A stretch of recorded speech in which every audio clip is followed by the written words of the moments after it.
Okay, well, I'm going to jump straight into the presentation on page 3 with the introduction and overview. As Andy said, the results that we've reported over the period have shown strong double-digit growth in both adjusted revenues and profits. Where that growth is coming from is predominantly the legal services business, which is now the single largest product line that we run, representing 49% of total revenue in this reporting period, which will increase to 62% if you were taking the pro forma figures as a function of the recent Colemans acquisition. That is allowing us to provide some good growth through the business. On the other side of the fence in our IVA and debt management segments, we see those markets being very subdued. IVA across the UK has fallen by 30% over the period, and so we have some headwinds on those markets, but nevertheless the growth through legal is more than offsetting the decline in those market areas. What you'll see from John as he takes you through some of the numbers is that we are coming out of the period with a strong balance sheet, great cash generation through the business, and a new enlarged banking facility, which we've been able to use in order to secure the Colemans acquisition, which adds around about £19 million worth of revenue on a pro forma basis.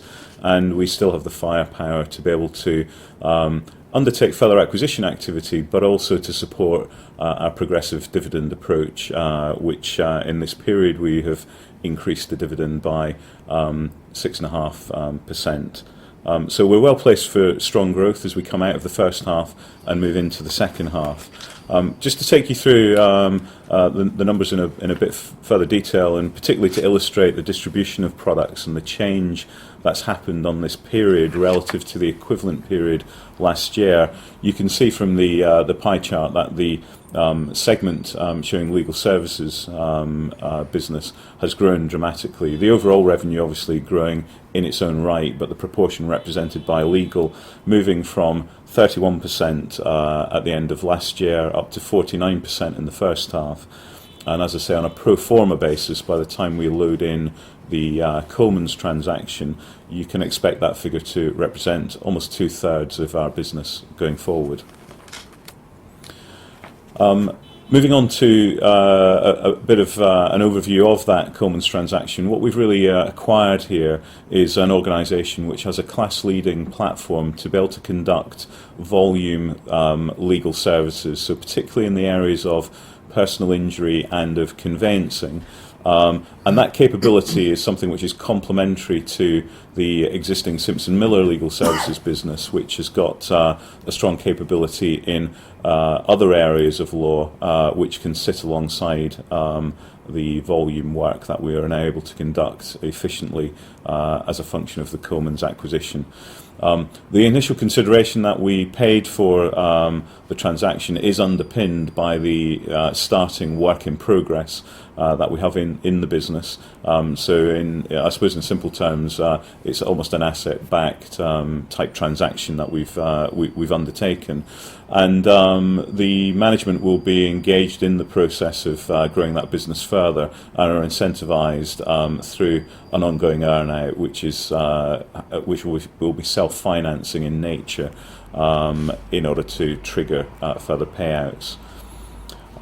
Moving on to the business model, I think it's probably important just to set the scene in what we're trying to create here as a professional services organisation, and there are 3 important themes to pull out here. The first is the creation of a marketing and distribution organisation, and what we mean by that is that the responsibility for generating business into the group lies within a marketing and distribution organisation, and that will be responsible for generating new inquiries into the group, handling those inquiries and qualifying them to work out which area of the business they should be placed towards, and in some cases whether the inquiry will result in a viable professional service being delivered to the consumer.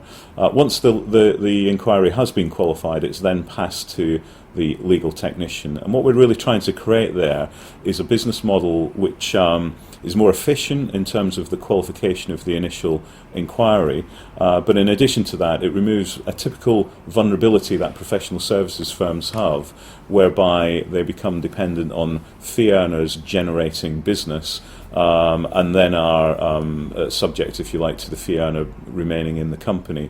With the model we're developing, that generation of inquiries is not dependent on the fee earner, it's dependent on the marketing department. So it works much more like a consumer services firm. Once we have that inquiry, the next objective is to make sure we've got the requisite range of products to be able to provide a solution to the consumer from. And that range of products, we're specifically designing the range in order to make sure we've got a good balance between higher margin but cash consumptive products, which typically would depict a contingent fee type product, but also having a number of products which are provided where consumers pay as they go, if you like, for the service, which would be more typical of things like family law, personal legal services, and also our debt management and IVA book of business. So essentially the business is cash generative over time. And then the final dimension that we focus on is our platform capability. And why this is important is that the marketplace for legal services is highly fragmented. And that fragmentation means that something like 6,500 firms in the legal services market are one or two man companies, and something like 90% of the market are comprised of employee bases of less than 10. So clearly, by picking the right platforms for the products we want to operate, which are capable of delivering efficiencies as we drive to scale, we'll be able to create a further competitive advantage from both a price and a service perspective. So I'm going to pass over to John Gittins now, who's going to take you through the financial results. Thanks, Chris, and good morning, everybody. Let me start on page 9 with the financial headlines. So revenues in the 6 months to 30th of June were up 64% to nearly £23 million. Adjusted profit before tax, that is, adjusted for amortisation of acquired intangibles, the unwinding of discount on contingent consideration and exceptional items, that was up 21% to 4.1 million. Our adjusted earnings per share was up 19% to just under 7.4 pence per share, and as Chris said, the interim dividend increased to 2.45p, up 7%. On page 10 you can see in the revenue bridge the positive impact of legal services revenues on the overall group revenue result, with a much smaller negative impact from an IVA segment reduction. On page 11, the adjusted pre-tax bridge also shows a similar pattern, with a large positive contribution from legal services and smaller reductions from the debt-related segments. Moving to page 12, starting with segmental revenues, IVAs, that market has been particularly challenging this period. And in the UK, overall volumes have fallen by 30% compared to the same period last year. Under those circumstances, a 17% fall in revenues to 6.1 million is, we believe, a credible performance. Clients under management for IVAs were just under 17,000. DMP revenue was flat at 3.9 million.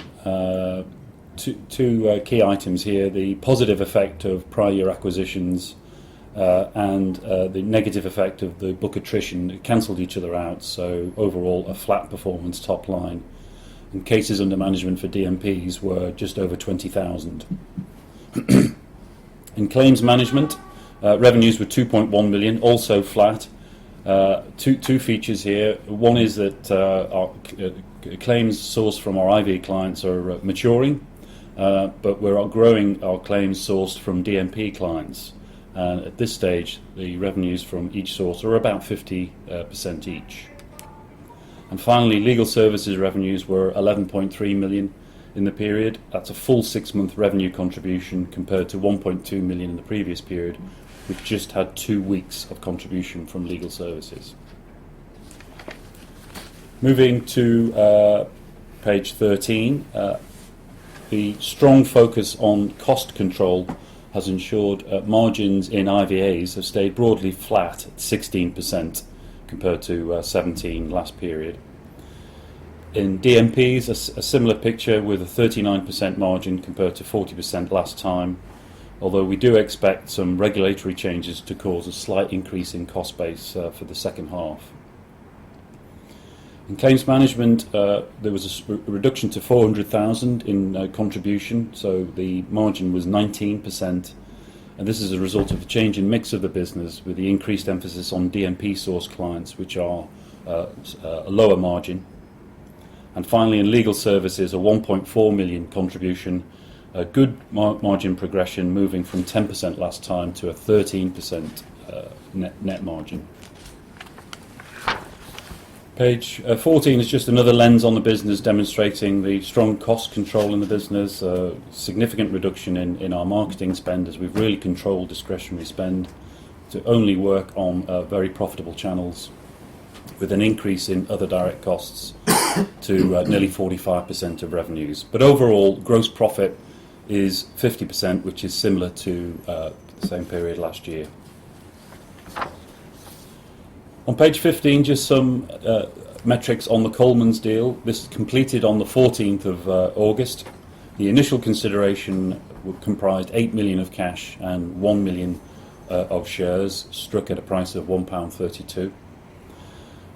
We've offered contingent consideration of up to £7 million, which will be settled 50% in cash and 50% in shares. That'll be payable in 2 tranches in June 16 and June 17, dependent on the financial performance of the Colemans business. And Colemans itself, in the year to April 2015, delivered revenues of 19 million and an adjusted EBITDA of 2.5 million.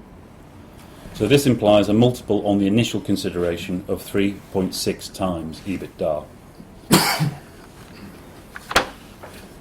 On page 16, just some analysis of the balance sheet. On the top part of the balance sheet, the longer-term assets, you'll note reductions in intangible assets as we begin to amortise the acquired assets, particularly to do with the Simpson Miller acquisition. And goodwill has stayed broadly flat at 17 million. Pleasingly, net working capital has reduced over the last 12 months to just over 24 million due to tight management of working capital. And in legal services, the work in progress days locked up in sales is 101 days compared to 104 at the start of the period.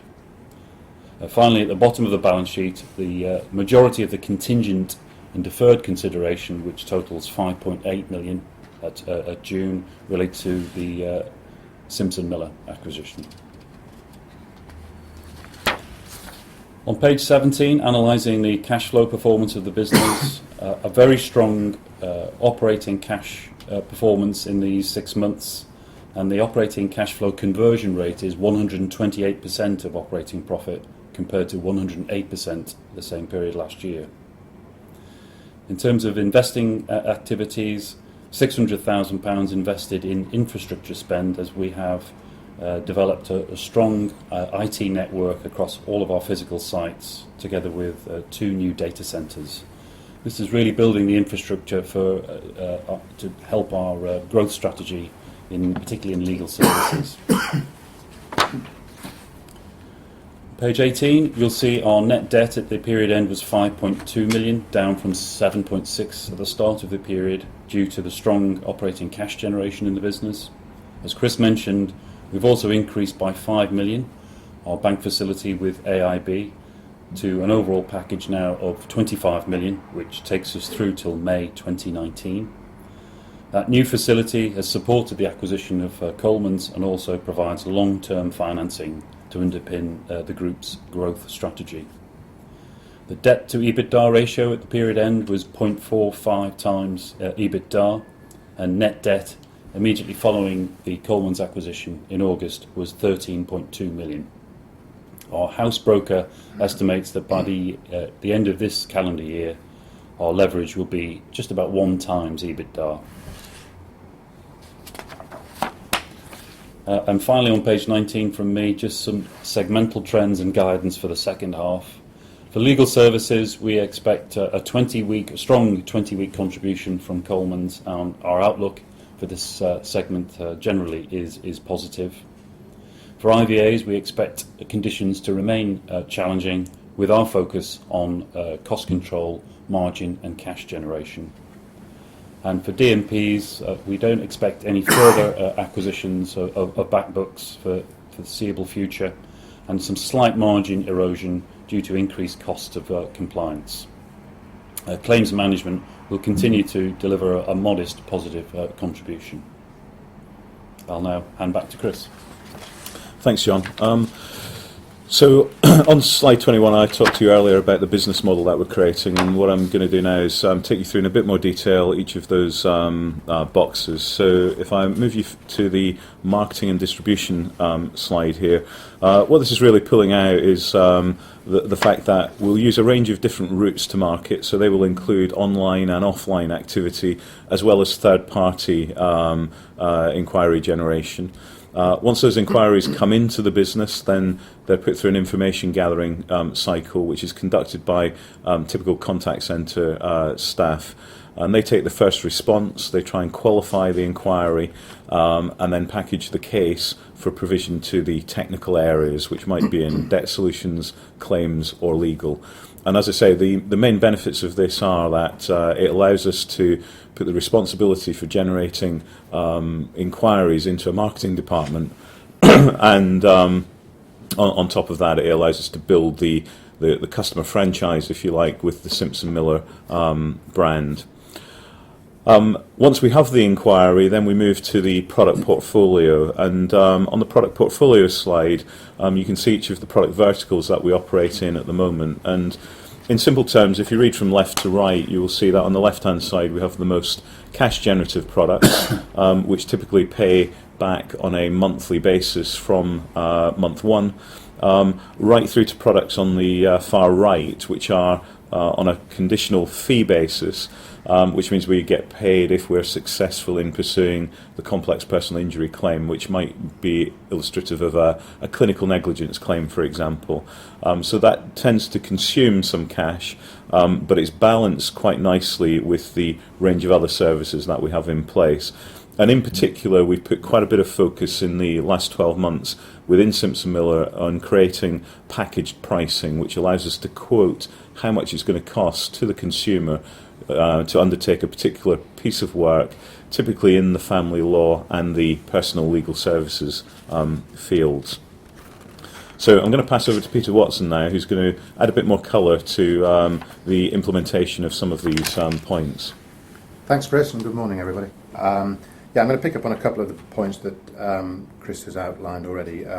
Firstly, this concept of package pricing and why we need it, and then I'm going to talk a little bit about the Colemans acquisition and the benefit to us of having that volume capability.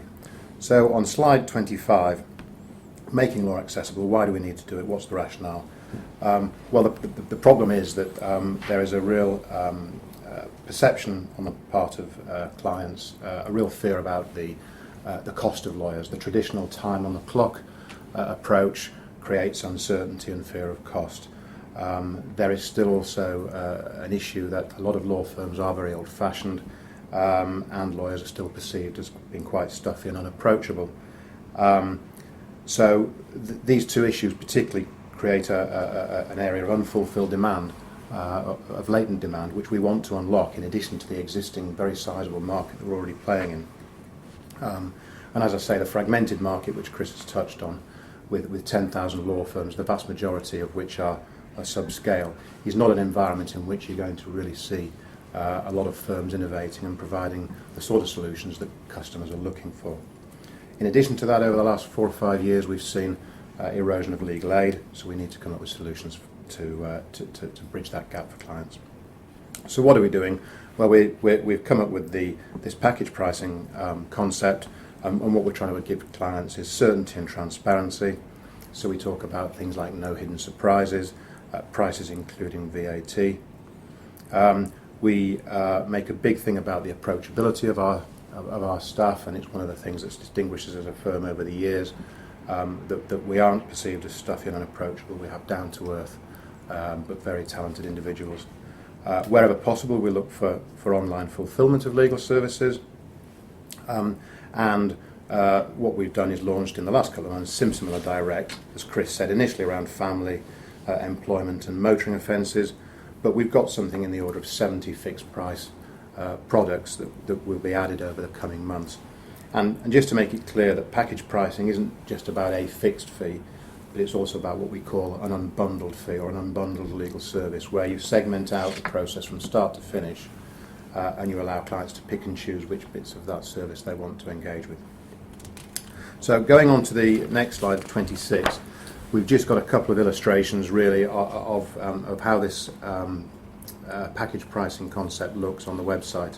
So 26 is an example in relation to the family law area, and you'll see there things about we don't hide our prices, all prices include VAT. You'll see on the right hand side a clear list of what the fixed fee does include. You'll also see a list of what it doesn't include. So it's all around that theme of transparency and certainty for clients. On page 27 there's just another illustration in relation to one of the employment law fixed fee products, which you can have a look at your leisure after the presentation. On page 28, we tried to give you a bit of a visual illustration of the difference between a traditional legal practice and the volume legal services business that we have acquired via Colemans. So on the left-hand side, you've got your sort of traditional legal office, where you're old-fashioned, limited use of technology, paper-intensive, qualified fee earner dependent, and limited scale efficiencies. And as I say, this is largely a factor of the subscale environment of the legal market. So most firms just don't have the scale to either invest in the technology that they need, nor do they have the flow of work to put through a volume model if they were able to create it. So you then go to the right hand side and you've got a picture of the legal processing centre in Manchester, where the Colemans volume legal services are handled. And we've got extensive use of IT and workflow management, which supports the paperless working environment. We've got a professional non-lawyer managing this department. He's a non-lawyer with a call centre and process design background. And what this enables us to do is separate out the administrative functions from the strictly legal functions, which allows more efficient use of lawyers' time, with the large part of the process that doesn't require a lawyer being done by more junior and cheaper administrative staff. And finally, from me on page 29, there's just another pictorial of the legal services business across the country today. The circles in dark blue are the Simsimilar offices scattered around the country, and the ones with a star are the Colemans offices. You'll see in the northwest the Colemans Manchester office is superimposed on a light blue circle, which was the Simsimilar Manchester office. And one of the things we've been able to do in the first 2 weeks since completion is close the Simsimilar office and move it into the Colemans office. We were lucky that we had a break on the Simsimilar office, and also that Colemans had space in their existing premises to house us. So we've already managed to push those two offices together, which is a really positive and quick piece of integration post-completion. Down in London, you'll see that there's some overlap in terms of premises, but there's actually in the short term certainly a benefit from that, in that, for example, our family law team in Wimbledon will be able to spend a couple of days a week in Kingston, where they can tap into the family law market there. Similarly, a lot of the Colemans conveyancing work is generated from estate agencies, and the additional geographical presence that we've got in Wimbledon and central London will enable us to get more conveyancing work from that source. The final point on this slide is the other two light blue circles, which are in Liverpool and Sheffield, where over the last 12 months we've closed some subscale offices as a result of an org design review and consolidated those into other parts of the Simpson Miller network. So that's it from me. I'll pass back to Chris to provide a summary. Okay, thanks, Peter. So I think overall, what hopefully you've got an impression of is that this is a group that's pretty broad-based now, participating in some highly specialised markets, which we see as offering attractive margins, being generally low capital intensive, and providing strong cash generation through the balance of products that we have across the group.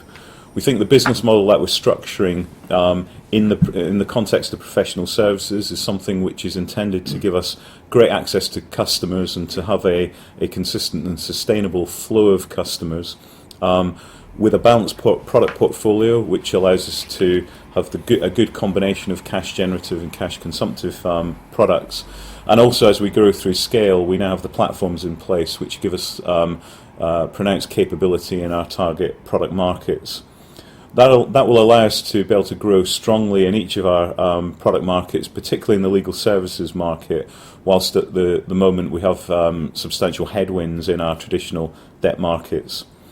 The financial position we're coming out of the period in is strong, in particular with a new enlarged long-term bank facilities with good operational cash generation coming through the business, which is allowing us to both pursue our growth objectives and continue to support an attractive and growing dividend. So we come out of the first half into the second half of the year with, we feel, growing momentum and confidence.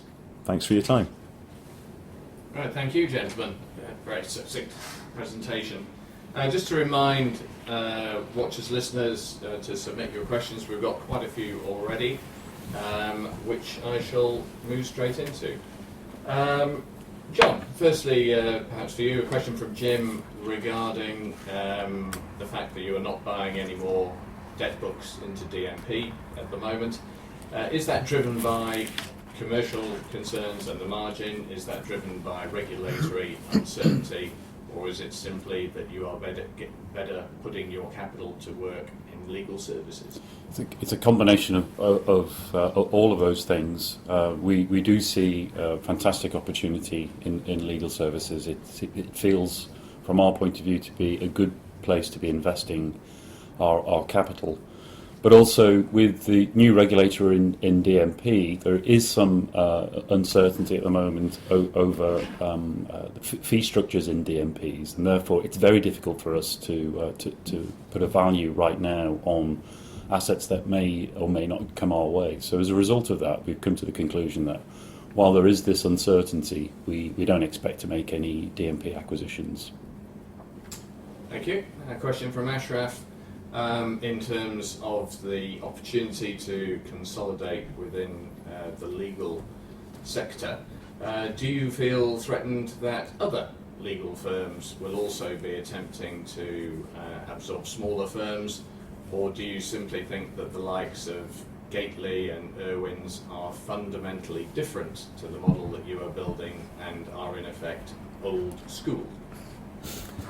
Well, Gately's are fundamentally different in that they're a commercial law firm, and so they're in a different target market to Simpson Miller. Irwin Mitchell, I wouldn't describe as old school. I think they've been a successful business, but again, they are 2/3 consumer, 1/3 commercial, and they are a competitor. But there is a very, very large market to go at, and there are only a limited number of firms who've got the scale and the capability to participate in the consolidation process. We think that there are plenty of opportunities available to us. We've got a strong pipeline of firms that we have had previous discussions with. So if and when the time's right to do further acquisitions, we're confident that we will have a pipeline to work from. Okay, thank you. Right, following on from that, Robert was curious whether Colemans talked, or whether you know if Colemans talked to any other potential acquirer. So Colemans did evaluate a wide range of options, but I think really the attractiveness of ourselves as a buyer is that our products and services are complementary, if you like. So Colemans does not have a strong capability in complex personal injury work, but Simpson Miller does. And vice versa, Simpson Miller doesn't have such a competency in volume personal legal services, which Colemans does. So by putting the two businesses together and acknowledging the fact that there is an interplay between volume inquiries, which often turn into complex inquiries, it gives a synergy benefit that all parties can participate in and benefit from. Okay, thank you. And leading neatly on from that, so a flow of questions.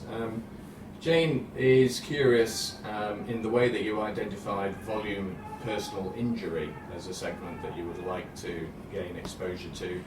Is there another specific hole or opportunity that you would most like to fill with a bolt-on?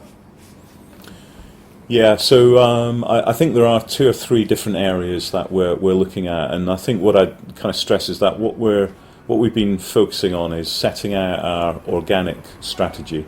And if we can get there quicker through acquisition towards that organic strategy, then we will do that. So having established our target operating model, as it were, the biggest single gap we had was in the ability to provide volume personal injury.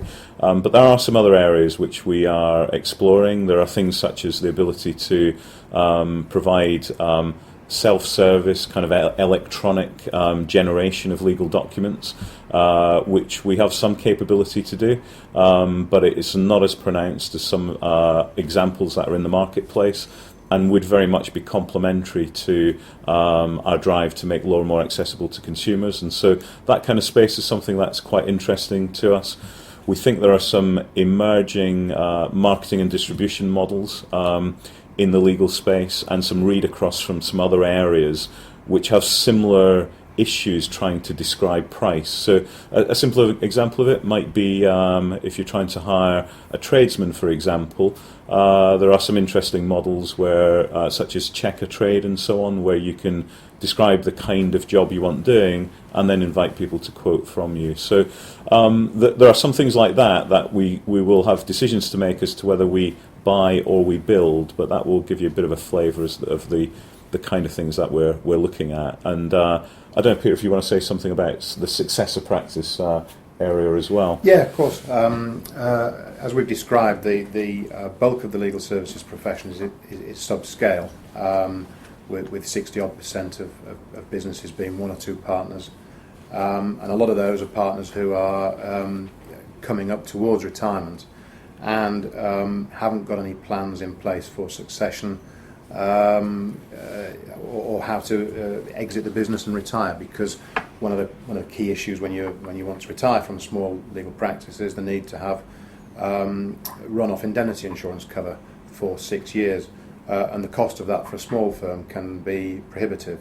So there's an opportunity there to provide sole practitioners or small businesses with an opportunity to retire, take on that book of work for them, and run the cases through, and provide them with an ability to retire without having to worry about the indemnity run-off insurance cover. Yeah, and a follow-on from that is, would you conceivably look at conveyancing as what appears to be an opportunity to create a national low-cost offering? Well, yeah, I mean, conveyancing is part of the volume legal services that comes with the Colemans transaction, so that platform gap has been plugged as well. Okay, thank you. Brian is curious, as much as you can forecast, if legal services on pro forma with Colemans are now 62% of revenues, roughly what might you see them being by Christmas 2016, assuming no bolt-ons?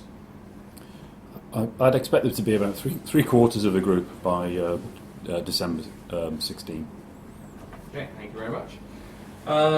Rachel, happy shareholder, says thank you very much and congratulations on your diversification in recent years. Looking at a large professional services group, might you consider another leg or division to the business?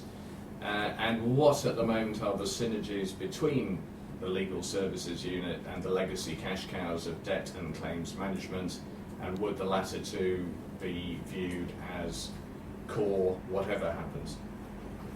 Okay,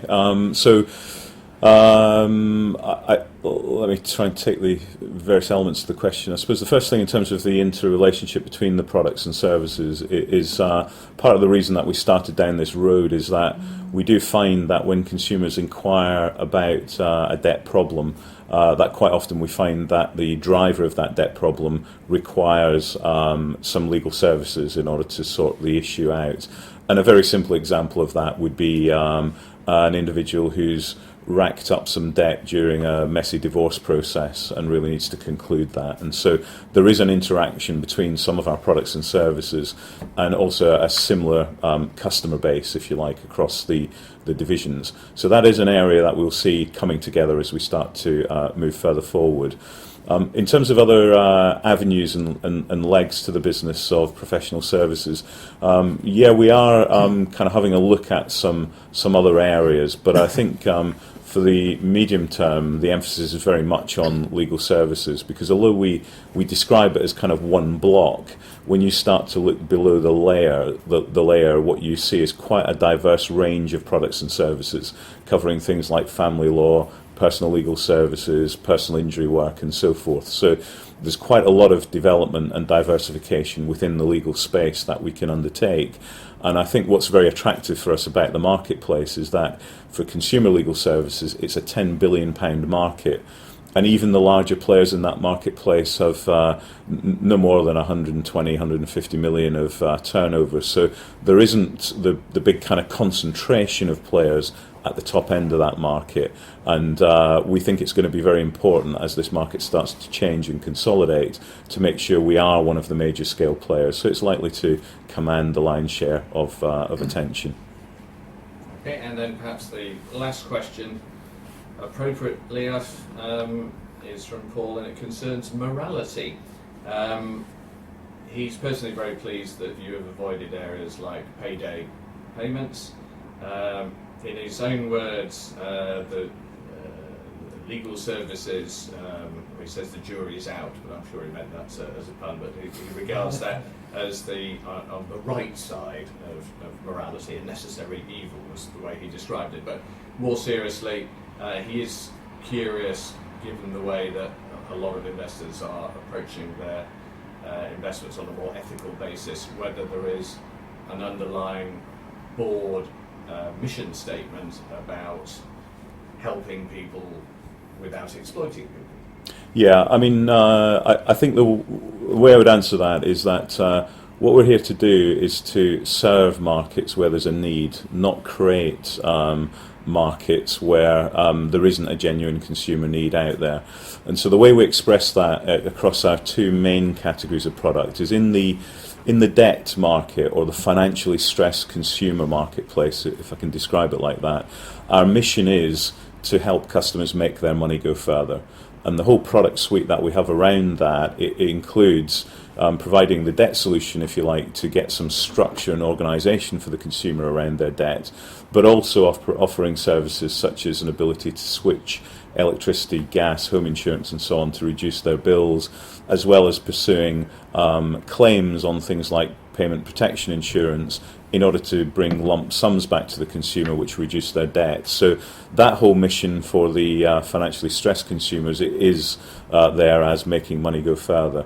If we look at the legal space, there are a lot of pressures on consumers being able to access legal services, and so our mission for that division is about making law more accessible. And the way we're building our products, both in terms of package pricing and the breadth of range, is all geared around that mission statement. And then finally, we spent quite a bit of time designing a set of organisational values which are at the heart of the business to make sure that all of our employees across all of our sites are operating in a similar way. So the way we do things around here, if you like, is very consistent.